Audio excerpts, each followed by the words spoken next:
Sir नमस्कार। Sir आज हम जानना चाहेंगे हाइपरटेंशन के बारे में। आज हमारे साथ है डॉक्टर सुमेर रामटे के सर। सर हाइपरटेंशन क्या होता है इस बारे में थोड़ा सा बताएं। नमस्कार दोस्तों, मैं doctor Sumedh Ramteke, consultant cardiologist, Platina heart hospital Nagpur and Ramteke skin and heart associates Nagpur. तो आज हम हाइपरटेंशन क्या है उसके बारे में जानकारी प्राप्त करेंगे। सबसे पहले तो आप सबको आज वर्ल्ड हाइपरटेंशन डे है, उसके बारे में आपको अवेयरनेस होना बहुत जरूरी है। 17 is known as World Hypertension Day. Hypertension का मतलब ही होता है कि हाइपर एंड टेंशन, यानी हाइपर का मतलब ज्यादा और टेंशन का मतलब ब्लड की जो हमारे प्रेशर रहता है उसका वैल्यू अगर ज्यादा रहता है तो उसे हम हाइपरटेंशन कहते हैं। नॉर्मली जो हमारा ब्लड प्रेशर रहता है वो 120/80 ये फिगर है। जो ऊपर वाला सिस्टोलिक हमें इसे 120 कहते हैं, वो नीचे वाला डायस्टोलिक इसे हम 80 कहते हैं। जब भी इसको जो रेंज रहेगा तो हमारा इन बिटवीन 110 टू 130, ऊपर वाला इसको नॉर्मल कहते हैं और नीचे वाला जो है इन बिटवीन 70 टू 80 टू 85 तक। जब भी ऊपर वाला बीपी हमारा 140 या उसके ऊपर जाता है उसे हम हाइपरटेंशन कहते हैं। वो नीचे वाला बीपी 85 या 90 से ऊपर जाए तो उसे हम हाइपरटेंशन कहते हैं। वो उसके हिसाब से हमें दवाई चालू करना चाहिए। सर ये हाइपरटेंशन होने के कारण क्या होते हाइपरटेंशन होने के बहुत सारे प्रमुख कारण है। सबसे इंपॉर्टेंट चीज है हाइपरटेंशन का जो प्रमुख कारण है वो हमारा डाइटरी इंटेक का जो प्रॉब्लम रहता है। यानी आजकल काफी सारे जंक फूड हम खा रहे हैं, सेवन कर रहे हैं, है ना। साल्टी फूड्स बहुत ज्यादा यूज कर रहे हैं। जितना ज्यादा हमारा सॉल्ट का सेवन रहेगा यानी नमक का सेवन रहेगा उतने ज्यादा हमारा ब्लड प्रेशर बढ़ेगा, क्योंकि नमक में सोडियम क्लोराइड ये चीज रहता है। तो सोडियम का डायरेक्ट रिलेशन ब्लड प्रेशर से रहता है। जब भी सोडियम बढ़ेगा तो हमारा वाटर इंटेक बढ़ेगा, वो हमारा ब्लड प्रेशर बढ़ेगा। इसलिए जितना ज्यादा हम नमक खाएंगे इसलिए हमारा बीपी भी बढ़ेगा। इसलिए जो WHO, अमेरिकन हार्ट एसोसिएशन या फिर इंडियन एसोसिएशन के जो गाइडलाइंस है ये सब कहते हैं कि हमें नमक की मात्रा कम से कम रखना है, इसकी मात्रा हमें लेस देन 3 ग्राम रखना है। दूसरा इंपॉर्टेंट चीज यानी स्ट्रेस, कोई भी तरीके का स्ट्रेस, मानसिक स्ट्रेस, इमोशनल स्ट्रेस या फिर एकदम एक्सट्रीम फिजिकल स्ट्रेस, इन चीजों की वजह से भी हमें हमारा ब्लड प्रेशर बढ़ सकता है। तीसरा इंपॉर्टेंट चीज यानी स्लीप, यानी स्लीप अगर हम हमारा प्रॉपर नहीं हो पा रहा है, कम स्लीप हो रहा है, नींद बरोबर नहीं हो रही तो आपका ब्लड प्रेशर बढ़ने वाला है। चौथा है सीडेंटरी हैबिट्स, यानी कि हमारा अगर शारीरिक निष्क्रियता है तो उसकी वजह से भी ब्लड प्रेशर बढ़ सकता है। पांचवा इंपॉर्टेंट चीज यानी जेनेटिक्स, तो फैमिलियल ब्लड प्रेशर भी रहता है, ब्लड प्रेशर रह सकता है ना। तो ये प्रमुख प्रमुख कारण है ब्लड प्रेशर बढ़ने के। हैं। बात की जाए सर लक्षण की, तो बॉडी में जब हाइपरटेंशन उपस्थित है आने वाला है तो किस तरीके से सिम्टम दिखाई देते हैं और क्या क्या होगा।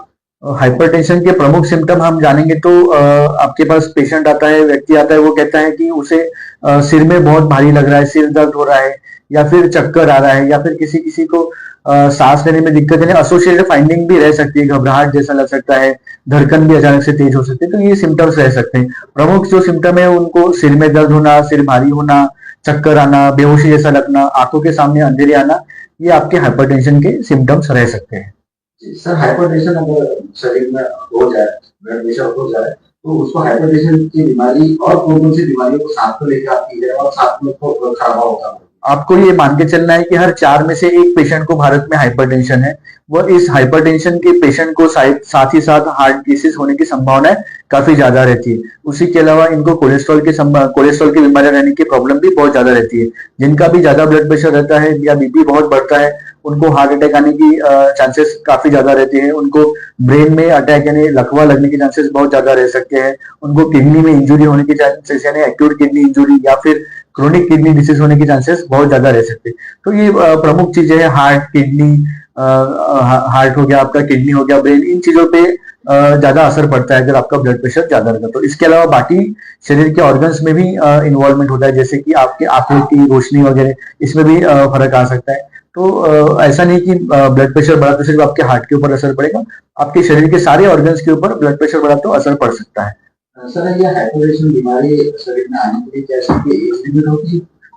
जो शुरुआती दौर से हम लोग जब पढ़ते आ रहे थे या फिर हम लोग लिटरेचर में पढ़ते थे तो एक था कि जैसे जैसे हमारा उम्र बढ़ेगा तो ब्लड प्रेशर भी बढ़ना ही है। बट ऐसा ये चीज नहीं है। अगर आप देखोगे तो आजकल काफी नौजवान लोगों में, यंगस्टर लोगों में भी ब्लड प्रेशर पाया जाता है। उसके पीछे का जो प्रमुख कारण है वो तो सबसे इम्पोर्टेंट स्ट्रेस लेना, क्योंकि अभी जितना कॉम्पिटेटिव युग है इसमें हम हमारा कॉम्पिटिशन खत्म तो नहीं कर पाएंगे, लेकिन इसके वजह से जो जितना मानसिक स्ट्रेस आता है उसके वजह से आपका ब्लड प्रेशर बढ़ता है। दूसरा है कि जो स्मोकिंग होता है, अल्कोहल होता है, तंबाकू, गुटखा, इन सभी का सेवन, वो सॉल्ट इंटेक का ज्यादा सेवन, इन सब चीजों की वजह से भी ब्लड प्रेशर बढ़ता है। सर बात की जाए हाइपरटेंशन की, तो क्या इस बीमारी को पूरे तरीके से ठीक किया जा सकता है, रिवर्स किया जा सकता है? बिल्कुल रिवर्स किया जाता है, कर सकते हैं, बिल्कुल इसको ठीक किया जा सकता है। इसके लिए आपको आपके डॉक्टर से, आपके कार्डियो से मिलना चाहिए। आपको खाने पीने में आपको ध्यान देना है कि ज्यादा नमकीन खाना नहीं खाना है, जंक फूड नहीं खाना है, जहाँ ज्यादा तेल वगैरह तेल की चीजें नहीं खाना है। इससे आपका ब्लड प्रेशर कंट्रोल होने में मदद होगा। ज्यादा से ज्यादा आपको हरी सब्जियां खाना है, ग्रीन लीफी वेजिटेबल्स खाना है, और वाटर इंटेक हमारा अच्छा रखना है, तो इससे आपका ब्लड प्रेशर कंट्रोल हो सकता है। ये हमारा मेन हो गया डाइट के द्वारा। दूसरा ड्रग्स के द्वारा, तो मेडिसिन के लिए आपको आपके डॉक्टर से मिलना रहेगा। कौन सी टाइप की उचित मेडिसिन आपको रहेंगी, वो आपके डॉक्टर आपको डिसाइड करेंगे। तीसरा है कि आपको मानसिक स्ट्रेस अपना कम रखना है, योगा करना है, मेडिटेशन करना है, डेली हमें वॉक करना है, minimum 30 minutes daily brisk walking करना है। अगर आप जिम करते तो जिमिंग कर सकते हैं, एक्सरसाइज कर सकते हैं, साइकिलिंग, स्विमिंग, सारी चीजें कर सकते हैं। तो इसके वजह से भी हमारा मन शांत रहेगा, हमारा ब्लड प्रेशर कंट्रोल होने में इससे मदद हो सकती है। सर, आज वर्ल्ड हाइपरटेंशन डे है, तो इसके उपलक्ष्य में आप जनता को क्या एक संदेश देना चाहिए?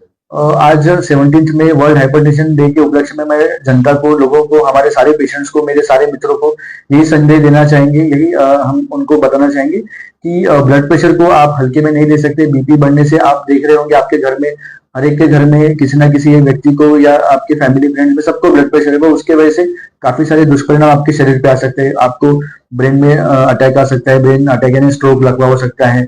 आपको हार्ट में अटैक आ सकता है, यानी माइक्रोड इन्फेक्शन जिसको हम हार्ट अटैक कहते हैं, वो आ सकता है। उसके वजह से आपका हार्ट का पंपिंग कम हो सकता है, इसकी वजह से आपकी जान जा सकती है। तो इसको आपको ब्लड प्रेशर को कंट्रोल करना बहुत ही ज्यादा जरूरी है। साथ ही साथ अगर आप देखोगे तो जिन लोगों को ब्लड प्रेशर रहता है, तो साथ ही साथ में उनको डायबिटीज की भी चांसेस रहते हैं, शुगर बढ़ने की भी चांसेस रहते हैं, क्योंकि ये दोनों बीमारियां साइड बाय साइड चलती है। यानी ऐसा नहीं कि एक ही है। तो दो हमारी साइकिल के दो टायर है, उस टाइप का है ब्लड प्रेशर व शुगर। तो दोनों को कंट्रोल रखना है। वो आप उसके अगर दोनों को अच्छे से कंट्रोल रखेंगे तो आप अच्छी हेल्दी लाइफ स्टाइल जी सकते हैं, आप काफी लंबे समय तक जी सकते हैं। जी सर, बात की जाए आपके हॉस्पिटल की, तो प्लेटिना हॉस्पिटल नागपुर में बहुत प्रसिद्ध माना जाता है। फिर भी हम जानना चाहेंगे सर कि इस हॉस्पिटल में क्या क्या बीमारियों का इलाज किया जाता है और क्या क्या नई पद्धति, नई टेक्नोलॉजी के साथ किया जाता है? हमारा प्लेटिना हार्ट हॉस्पिटल बर्डी में स्थित है। यहाँ पे हम regularly angiography, angioplasty, bypass surgery ये रेगुलरली रोज होते हैं। इसके अलावा हमारे यहाँ पेसमेकर भी किया जाता है। पेसमेकर यानी जिन लोगों के लिए हार्ट की बीटिंग कम रहती है, जिसके वजह से उनको चक्कर आते हैं, तो इसमें हम पेसमेकर मशीन डालते हैं, तो उससे उनकी हार्ट की बीटिंग की समस्या सॉल्व रहती है। जिन लोगों के हार्ट की पंपिंग एकदम कम रहती है, या जिन लोगों को धड़कन अचानक से तेज हो जाती है, तो उनको AICD यानी ऑटोमेटेड इम्प्लांटेबल कार्डियोवर्टर डिफिब्रिलेटर एक मशीन रहती है, जिसके द्वारा जब भी इस टाइप की धड़कन तेज होती है तो आपको अंदर के अंदर शॉक दिया जाता है, जिसे हम VT को शॉक देना कहते हैं। तो ये मशीन, AICD मशीन भी हमारे यहाँ रेगुलरली होती है। उसके अलावा एक CRT-D यानी कार्डियक रिसिंक्रोनाइजेशन ट्रीटमेंट डिफिब्रिलेटर, ये भी एक ट्रीटमेंट है जो काफी एडवांस टेक्निक है, जिसकी वजह से जिन लोगों के भी हार्ट की पंपिंग कम है, जिन लोगों को बार बार हार्ट फेलियर की वजह से भर्ती होना पड़ रहा है, जिनकी क्वालिटी ऑफ लाइफ खराब हो रही है, इन लोगों को हम इस टाइप की मशीन डालते हैं, जिसमें हार्ट के दोनों चैम्बर्स में हम लोग वायर रखते हैं, वो मशीन को फिट करते हैं। इसे हम बाई वेंट्रिकुलर पेसमेकर या फिर कॉम्बो डिवाइस भी कह सकते हैं।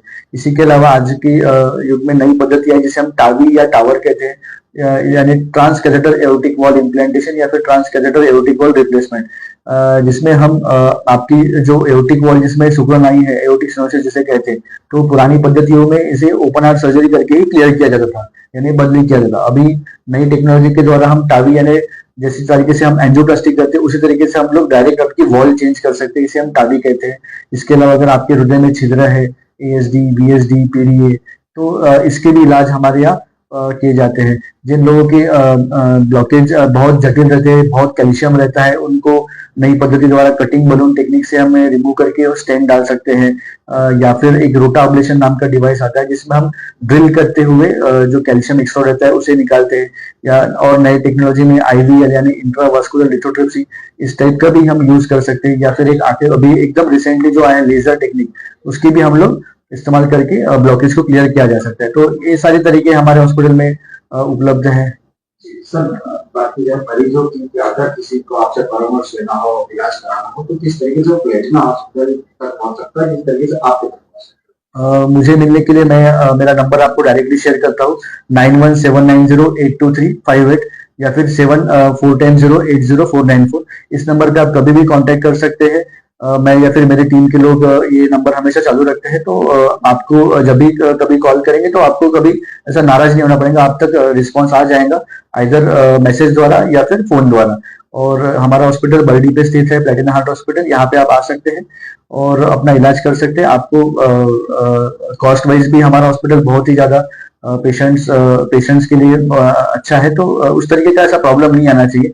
जितने भी हमारे पेशेंट्स आते हैं वो अच्छे से ठीक होके जाते हैं। वो हमेशा उनका कहना रहता है कि प्लेटिना हार्ट हॉस्पिटल जो है वो डॉक्टर वाइज भी, स्टाफ वाइज भी और कॉस्ट वाइज भी काफी हेल्दी है।